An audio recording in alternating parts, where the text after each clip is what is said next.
रात के ठीक 12 बजे एक माँ अपने बेटे को कॉल करती है। फोन की घंटी बजती है। बेटा कॉल उठाता है। उधर से माँ की मासूम सी आवाज आती है, जन्मदिन मुबारक हो बेटा। उसकी आवाज में खुशी थी, दिल में प्यार भरा था और आंखों में नमी थी, क्योंकि आज उसका लाल 25 साल का हो गया था। माँ पिछले 1 महीने से इस दिन का इंतजार कर रही थी। उसने अपने हाथों से केक बनाया था। बस एक छोटी सी ख्वाहिश थी कि अपने बेटे को सबसे पहले जन्मदिन की बधाई दे। पर बेटे को नींद खराब होने का गम था। वो झल्ला गया और गुस्से में बोला, माँ क्या इतनी सी बात के लिए कॉल किया, नींद खराब कर दी, ये सुबह भी कह सकती थी। इतना कहकर उसने फोन काट दिया। माँ खामोश हो गई, कुछ नहीं बोली, बस चुपचाप अपनी आंखें पोंछ ली। थोड़ी देर बाद बेटे के पास पापा का फोन आया।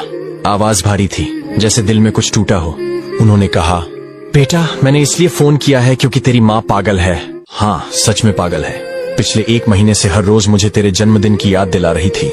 आज सुबह से कुछ खाया नहीं है, तेरे लिए खुद केक बनाया और जिद पकड़ ली कि जब तक तुझे विश नहीं करेगी तब तक खाना नहीं खाएगी। अब तू ही बता बेटा, इसे पागलपन नहीं कहेंगे तो क्या कहेंगे। फिर पापा कुछ देर चुप रहे और धीरे से बोले, बेटा तेरी माँ तो 25 साल पहले ही पागल हो गई थी। जिस दिन तू पैदा हुआ था डॉक्टरों ने कहा या तो माँ को बचाया जा सकता है या बच्चे को। तेरी माँ ने एक पल भी नहीं सोचा, बस कहा बच्चे को बचा लो, मुझे कुछ हो भी जाए तो चलेगा।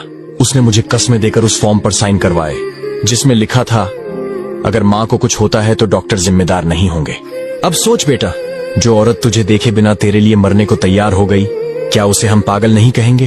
वो आज भी तुझसे उतना ही प्यार करती है जितना उस दिन किया था, पर तूने उसे झिड़क दिया बस एक कॉल के लिए, एक जन्मदिन की मुबारकबाद के लिए।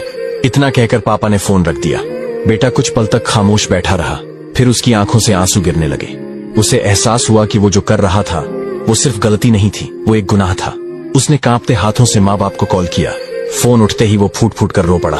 माँ भी कुछ नहीं बोली, सिर्फ इतना कहा, खुश रहो बेटा। बेटे ने रोते रोते माफी मांगी और वादा किया कि अब कभी माँ बाप को दुख नहीं देगा, हमेशा उनकी कदर करेगा।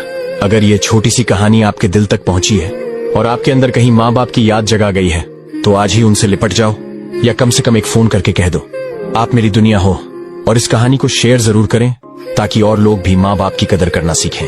ऐसी ही दिल छूने वाली कहानियां सुनने के लिए हमारे फेसबुक पेज आइड को जरूर फॉलो करें, क्योंकि यहाँ सिर्फ कहानियां नहीं सुनाई जाती, यहाँ हर रिश्ते की कदर दिल से की जाती है।